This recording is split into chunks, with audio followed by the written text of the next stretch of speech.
Thanks very much, and I'm Bradley Viner. I'm President of the Royal College of Veterinary Surgeons. As such, have been involved in the Vet Futures project over the past year. And I'm Sean Wensley speaking, President of the BVA, working alongside Bradley and all of our colleagues. So obviously the aim of the Vet Futures project was to look forward to 2030 to try and get a view of where the profession's heading. The best way to predict the future is to create it. I suppose those of you that have either come to our launch or read the report, and I'm really pleased to hear how many out there have actually read the report, may be able to predict the future to some extent on this particular presentation, because the first part of it will be summarising where we've got to and what's in the report, but we will also then be going on to talk about where we're taking the report forwards, because we're very keen that this isn't just going to be a document that's going to sit on the shelf and gather dust, despite all the laudable ambitions within it, but that actually it's going to bring about change, and we're going to talk about how we hope to achieve that. And so our vision is very much that of a profession in charge of its future, knowing where we're going, trying to understand where the future is taking us.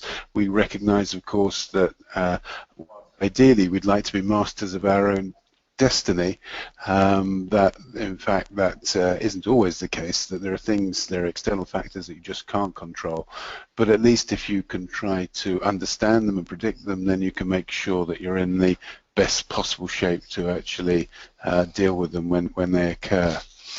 So our key objectives were drawing together the strategic trends that the profession's already aware of, and I think we found it a bit of a challenge not to get stuck there, that actually a lot of people in the profession are very fixated on the problems that face us now, and that's not so we don't need to deal with those, but looking over the horizon, which was our second objective, really means kind of setting those aside to some extent and looking to the future and seeing where that's likely to take us, and then, as I said, how those issues might be addressed and agreeing a plan of action, because this is all about action, not just speaking.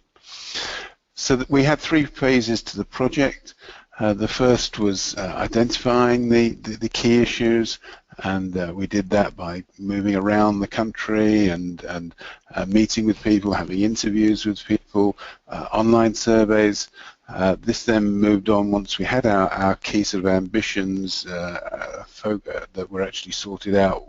In principle, we then refined them and tested them, and again, really pleased to hear about how many people who are listening today joined us at roadshows around the country.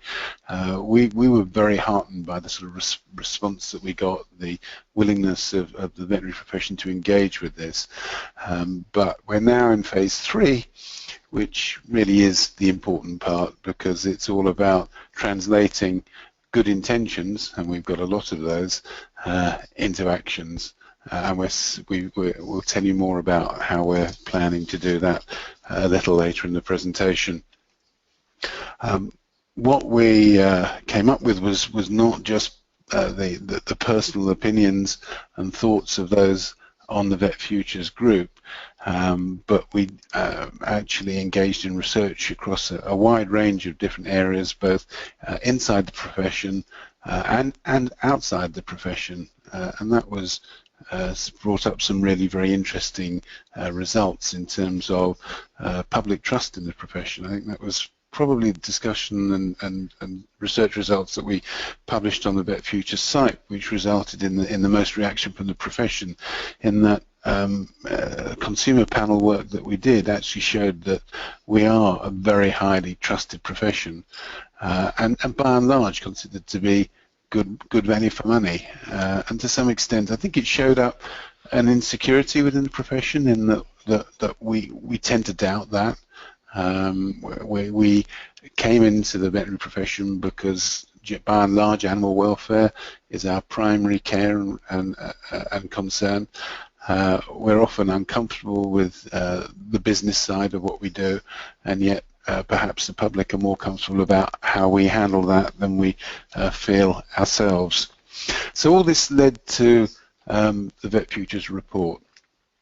We have this in hard copy. I've got one in front of me as a nice shiny booklet, but it is on our website, and I know that half of you have already looked at it and read it.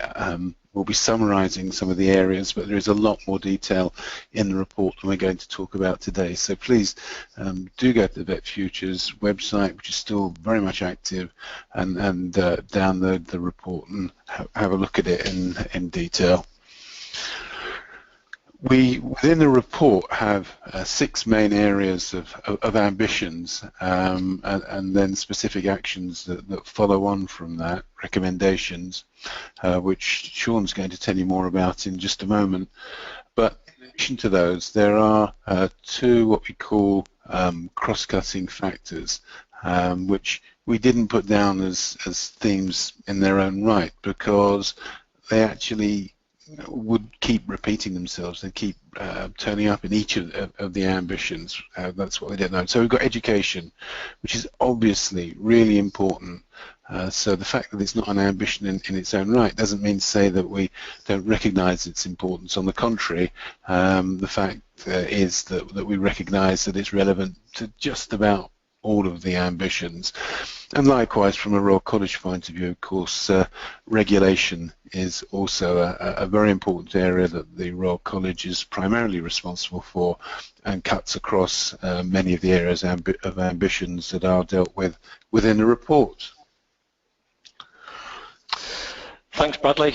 So it's Sean speaking now. I'd like to reiterate what Bradley said, to just thank everyone for being here and tuning in just now and taking interest in Vet Futures.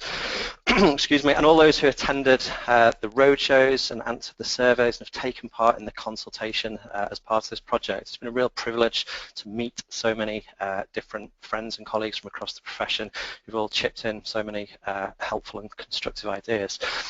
So we have now, as Bradley said, our vision. It's there in front of you, a profession in charge of its future. And our job really was to distill everything that we heard, everything that everyone submitted, into some ambitions, which are going to become work streams, which we hoped, when delivered, will achieve and realise that vision. And I think, hopefully, as Bradley has sort of reassured you, there was a very iterative process of testing some of those ideas as we went along with various consultees and stakeholders. They were delivered at BVA Congress at the London Vet Show, and there was a really, really good audience there, so again, continuing engagement. So we're just going to go through in the next few slides what the ambitions are. You'll see there's the ambition title, and then there's a number of recommendations that follow on after them, and Bradley and I'll go through the 6 ambitions. So the first one, just coming up now, is for vets to be a leading force for animal health and welfare. We're just going to advance the slide for that one. Or maybe not, but while they do, this one emerged as a clear ambition from everyone that we spoke to.